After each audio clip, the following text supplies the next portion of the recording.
President-elect Donald Trump will take the oath of office tomorrow, and many Coloradans are in the nation's capital for his inauguration. Colorado House Minority Leader Representative Rose Pugliese hosted an inaugural brunch today for more than 60 Coloradans who made the trek to D.C. In addition to state lawmakers, the gathering included U.S. Representatives Jeff Hurd, Gabe Evans, and Jeff Crank, who are the newest members of Colorado's congressional delegation. The Colorado crowd is among 250,000 people who received tickets to the swearing-in, a lot smaller than originally planned, of course. The ceremony was moved indoors to the Capitol Rotunda due to cold temperatures. A Denver teacher among those in D.C. for the inauguration. Your political reporter Sean Boyd caught up with her before she left and shows us how, in many ways, she defies the MAGA stereotype. For years, political pundits have tried to put Trump supporters in a box. Priscilla Rahn among those who doesn't fit. She says the cliche MAGA minion doesn't exist, and Trump's inauguration is the result of a vast and varied collection of voters. It has to be classy. With ball gowns and ball hats covered in bling. Well, this hat I'm going to wear on the plane for sure. Priscilla Rahn is headed to the nation's capital to see history in the making. As soon as Trump won, I booked my plane tickets. She's a lifelong Republican, but maybe not your typical Trumpian. Half black, half Asian, she's been a leader in both the Denver Teachers Union and Colorado Republican Party. I consider myself a Frederick Douglass Republican, which means that I believe in the life-empowering values of our Constitution, the right to life, the right to bear arms, women's rights. President Trump, she says, embodies those values. Why do you support him?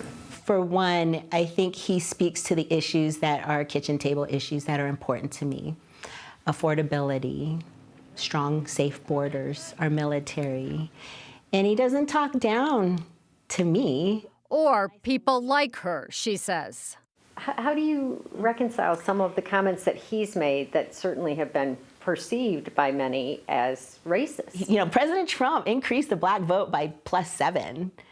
That tells you something, that even in the black community, they're not buying the rhetoric that the media put in our faces for 4 years about who he is, because it's just not true. She admits Trump is not without flaws. We might not like his tweets and we might not like his personal behavior, and that's all legitimate. But she says his plan to address issues like border security supersedes that.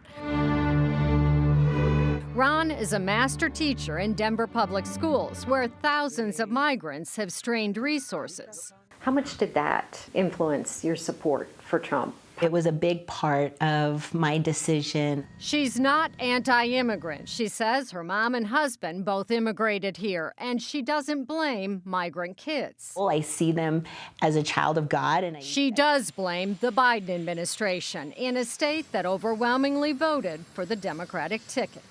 How much backlash have you taken? I used to take a lot of backlash. And then I think over time, people have started to see what I see. I think it's the way that I communicate my disagreement. Someone might have a D or an R, but they're still a human being. They still have value. She admits she's a bit of a political unicorn these days, but believes the inauguration will highlight a diversity under the MAGA tent that may surprise some. It's a great opportunity just to be a part of a big celebration. Ron attended 3 balls over the last 2 days hosted by the Hispanic, Latino, and Black conservatives. Several state lawmakers from Colorado are also in D.C. for the celebration. Sean Boyd covering Colorado first. We will have live coverage of President-elect Trump's inauguration right here on CBS Colorado. Our coverage will begin at 7 a.m. until 3 p.m. You can also watch it on our 24-hour streaming service, CBS News Colorado.